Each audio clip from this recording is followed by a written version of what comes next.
తాను చావడానికైనా సిద్ధమే గానీ సీఎం జగన్ ఎంపీ అరవింద్ రెడ్డిల బెదిరింపులకు తలొగ్గేది లేదని మాజీ మంత్రి వైఎస్ వివేక హత్య కేసులో అప్రూవర్గా మారిన దస్తగిరి స్పష్టం చేశారు. పులివెందుల్లో ఎంపీ అవినాష్ రెడ్డి ఇంటి పక్కనే తాను నివాసం ఉంటానని, ఎవరికీ భయపడే ప్రసక్తే లేదని తేల్చి చెప్పారు.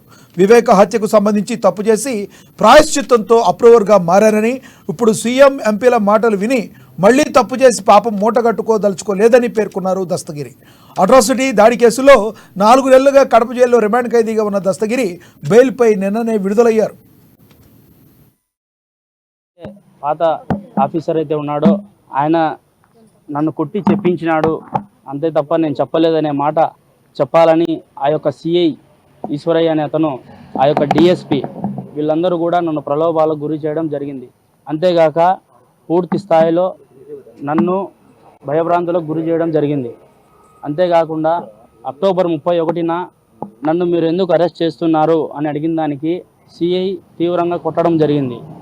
కొట్టిన తర్వాత నీ చావు ఇంకా జైల్లోనే, నువ్వు చూసుకొని నీ వెళ్ళం పిల్లలను కూడా మేము జైలుకి వేస్తాము, మేము చెప్పిన మాట వినకుంటే నీకు ఇప్పటికైనా ఆప్షన్ ఉంది, నువ్వు ప్రెస్ మీట్ పెట్టి ఒక్క మాట చెప్పు, నీకు ఎంత కావాలంటే అంత డబ్బులు మేము అరేంజ్ చేస్తాము, ఎమ్మెల్యే సుధీకర్ రెడ్డి అయినా మాట్లాడతాడు, లేకుంటే అవినాష్ రెడ్డి అయినా మాట్లాడతాడు, మేము చేస్తాం, నీకు నువ్వు ఇబ్బంది పడద్దు అని చెప్పడం జరిగింది. ఆ యొక్క మాటలను నేను తిరస్కరించిన ప్రతి ఒక్కరిని నేను ఒకటే వేడుకుంటున్నా,